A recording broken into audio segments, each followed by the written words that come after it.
again. Of course I yawn like the second I start videoing. So, it's the morning after the MTV Movie Awards incident, and we're on the way home, and we thought we should talk about the secondary issue that occurred this weekend. This is, like, honestly, I reckon this has been the worst weekend we've had since being in America. Oh, definitely, yeah. Realistically, like, if this is the worst weekend we have, like, it was pretty bad.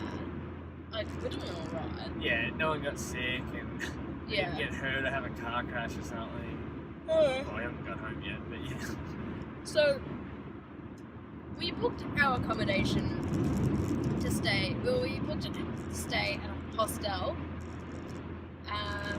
Because it was only one night, and we just booked a dorm. Like, we've stayed in a lot of hostels before. Like, between us, we've stayed in a few. Like, we've got nothing against hostels at all. To the point where we've seriously considered starting our own hostel in the future, potentially. Okay? This is the worst hostel I ever stayed in. It all started. The bird working in the reception, it was the same girl last night as it was this morning. Yeah. No, it's like she's never worked in customer service before, or she's spent her entire life working in customer service and hates it, and is just bitter. And when we got there, it used to be either it used to be a motel. Yeah. So it's got that. It's like a shell of rooms, and then in the middle there's a cavity, like where you can like park your cars, like under the rooms that are all raised, and so you could like drive in, like past the reception and stuff. So we parked the car in there, and then we went where it said reception. We said we'd like to check in. Just go wait outside. There's other people waiting. Like, Yeah, she was all like, right. Yeah, she was like, oh, there's other people waiting, so you can go behind them. It's like, we didn't know what they were doing yet. No, there's people sitting out there. There's no sign that says wait here for reception or anything. Like, they're just like people that were chilling outside. We didn't know. Yeah. So she was sassy about that. And then we go to check in, and there's no linen ready for us, and there's one sad blanket. There was a blanket. Need to not make it opinionated. Tell you the facts. You make up your mind. So that was pretty bad. Like, she was just an all-round sassy girl. And then we went up to our room, and it didn't appear as though housekeeping had been done yet. Like, there was sad soap and hairs and gross bits and pieces in the bathroom. The bins were full in both the bathroom and the kitchen.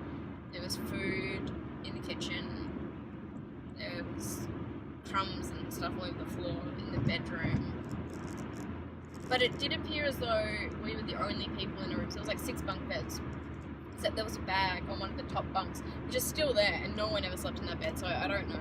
And the bag's empty. I checked it. There's nothing in it, so I don't know who. Don't know what the deal is with the sad black bag. So it was that.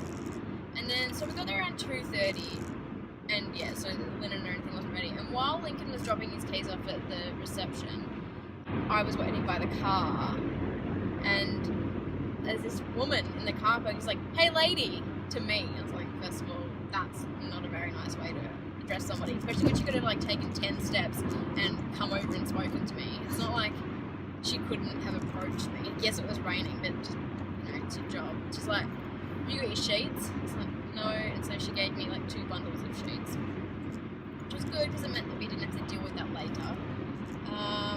And then we went up to our room, then that happened, and then about 3:30, so an hour after we got there, the housekeeping lady came in and started cleaning our room around us, like while we were trying to get ready to go out, which was a pain. She kept asking us like if the food and stuff was ours. Like, I don't know what she would have done if we weren't there.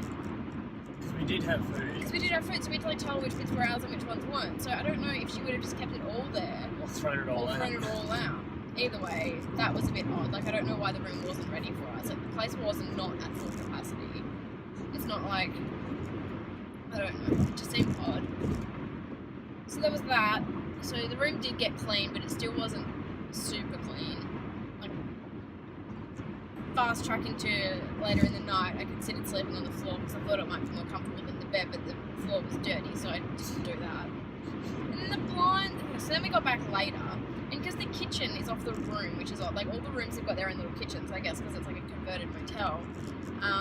It meant that like we wanted to eat our food in the kitchen with the light on, but it didn't have a door. So the person who was sleeping in our room was disturbed by us eating and being back that late, which I felt kind of bad about. But I don't know what else we were meant to do. Yeah. And then go to bed, and it's maybe like 10:30ish still at this point, and there's people across the corridor who are partying, including all of the Australians, because they were all laughing about how they were Australian, having a great old party time. But I think they had stopped being quiet at midnight. I think I was asleep before then, so I don't know if they were loud past midnight. The girl that was sharing our room said that they're not quiet at midnight, but I don't know, I didn't hear.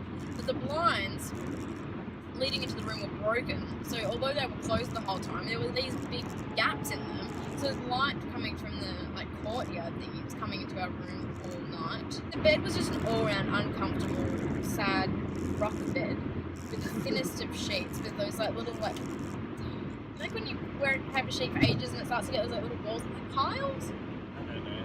on them. So they were a bit scratchy, and mine had stains on it, and Lincoln's had a hole in it, and the mattress protector that they use is like one of those like really thick plastic ones that you get in like bulk 50 pack from Walmart. And so, because the sheet was so thin on top of that, you may as well just slept directly on top of the plastic. And then we had one sad blanket, and it was all just a bit cold. So I managed to be cold and sweating all night because of the blanket wasn't warm enough, but the thing on the bed made me sweat. So it was just the worst of both worlds. Such a treat. And then this morning we got up and we met the girl that was sharing our room after breakfast, where you had to ask if you wanted bread or cereal, which was all a bit odd in itself. The coffee was one of the worst cups of coffees I've ever had. I couldn't finish it. So I'm running on no coffee this morning, which is just... and then, yeah, so we had our breakfast. We just had toast.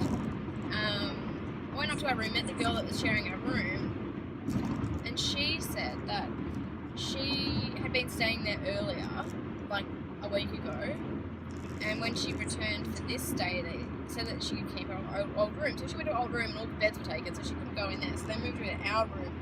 And she thought that she was in her old girl's room, so you can only imagine her surprise when she heard Lincoln's voice come in last night. G'day, mate. And she said she didn't mind, like she seemed really nice, like she didn't mind, she just wished that she'd known that she wasn't in an all-female dorm. And she also said that last week she was allowed to just get her own breakfast and not be served, so I don't know why they've chosen to change that, but it didn't, like, it makes you a bit uncomfortable when you're like, can I have another bowl of cereal? They're like, obviously the reason they're doing it is because they're trying to monitor what people are having, but then it makes people feel like they can't have what it is that they want to have. I don't know. Anyway, so that was that. I should have just asked for 16 pieces of toast instead of they did. Yes, I'd like some toast. 16 of them, please. Parking. Yes, Oh, I didn't even talk about the parking. Alright, hang on. I'll get to the end of the story and then I'll talk about the biggest issue of all. Yeah. So, then we went to check out this morning and it was the same bird as last night. And we're like, we gave her the thing for the car. She's like, here your keys. And we're like, check out too. And she's like, cool. Didn't say hello, didn't say goodbye. Didn't ask how our stay was, and we could have given her a 10-minute spiel on that, couldn't we? But the thing that got our goat the most, actually, maybe I'll get Lincoln to explain this because I think I'm getting sick of my own voice. Okay, so at the hostel, as Sarah said, there's parking underneath the rooms, but there was probably only, I don't know, 15 spots or something, maybe. Because half of them are used by staff. Yeah, half of them are used by staff, and they've got buses that do tour things. So there was less than there would normally be, I imagine. Anyway, they'd said to us when we checked in, if the parking's full, here's a bit of paper with street, and it had a map with street parking that we would be able to use instead. So we got there about 10:30 at night, about to pull in, and there's a big thing saying that parking's full. Deal with it.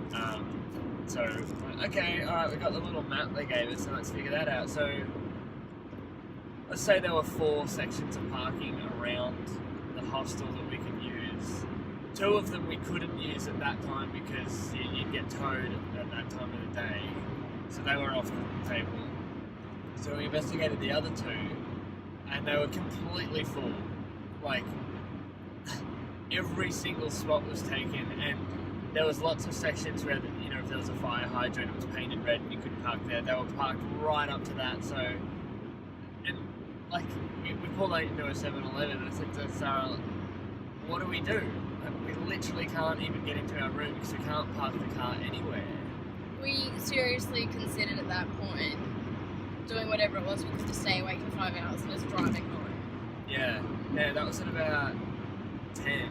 Yeah. I said, what if we just go in and, like, I was willing to have an argument. Actually, what the plan was, I said, alright, I said, well, I'm going to go and talk to them and ask them what I'm expected to do with the car. So we drove back up to the hostel, and as we pulled up, a car was pulling out.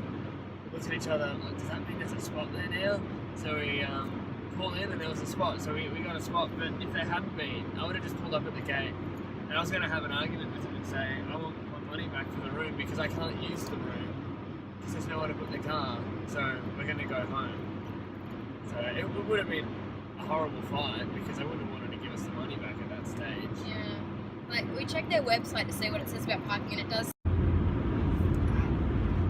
ran into space, so they're starting again. So we checked the website, and it said that they have parking on a first come, first served basis. And ample street parking. And you know what? They do have parking on a first come, first served basis, but they don't tell you it's like 15 spots. And then they do have ample street parking, but only if you want to park between like 8 a.m. and 8:15 a.m. every second Tuesday of the month, or you're going to get towed, or something else. That's like the last thing I know. Anyway, not happy about the parking situation, to be honest. And so then we're driving the car now home, and we got to the point where we'd actually pulled the car up at Six Flags. Six Flags, Magic Mountain. Six Flags. Because we thought we needed to do something good this weekend, but then couldn't really justify it financially, and we still have to make the drive home, so we just want to go home and then, like, I don't know, sleep, something, just do something good. I don't care what it is, I'm not picky at this. Yesterday was just such a waste of a day. I know, and like we planned like a really nice, not planned, well yet, but we'd like intended on going to Santa Cruz yesterday. It would have been such a nice day, just like. Oh, you know what I found out? I saw something this morning online in Santa Cruz last night. Not that this is something that is ever of interest to us, but they had like a pro wrestling thing at Santa Cruz. Even that would have been better than. That would have been better. I don't know how much it cost, but we were gonna, you know, if we'd gone there, we would have gone, oh yeah, let's go and check out the wrestling, that'll be funny. But instead we sat in a dumb theatre without anything playing. Did you say, I can't remember if you sent the video about the girl nearly fainting. Yeah. Oh yeah, I was like, someone died, and I was like, no, she didn't actually die. And the guy, we were laughing with the people next to us. The guy said, imagine what she's going through right now, like the height that she's gone to the low. You know, she came here thinking, I'm going to spend all these hours in this stadium with celebrities, and I'm going to see performers, and The Rock's going to be presenting, and it's going to be great. She's gone from that to, oh my god, I'm going to pass out because I haven't eaten or drank any water for the past 5 hours. I need an ambulance. It's a pretty big drop. I was reading reviews when we got back to our room last night when I was trying to get to sleep but couldn't because of the racket. There's two main ones. One of them, there was a girl who went to see something about a month ago, and the same thing happened to her, so she got given priority tickets to go and see something else. And that was last night. So she's now had the same thing happen twice. Oh, I don't know if I addressed this in the video last night, but we are going to get tickets for something else because of last night. I think you did, and we were saying it's not going to be very good. Yeah. It's Anyway. the same thing, obviously. It could still happen. It might be, yeah, it could still happen. I think it's a bit different for like Jimmy Kimmel and stuff though. Anyway, and then the other guy flew from Texas. To go last night. And I know it's only like a couple of states over, but you'd be pretty gutted if you'd like paid flights. Like I know we drove 5 hours, but paying for flights and then having to get from the airport to there, to sit in a room, and then to go back to Texas today. They hiked deep and further than we did. Yeah. And they're Texans, so they've probably got guns on them. So you gotta watch out. Gotta be careful. Anyway, I'm gonna end this here because we filmed like half an hour of us talking to this camera about our feelings over the last couple of days. But thank you for watching, and if you have any thoughts on this experience, let us know in the comments section below. Bye. Or don't. I choose. Anyway, all in all, not a good weekend, but these things happen, right? We're not gonna let it stop us from going out and doing other cool stuff.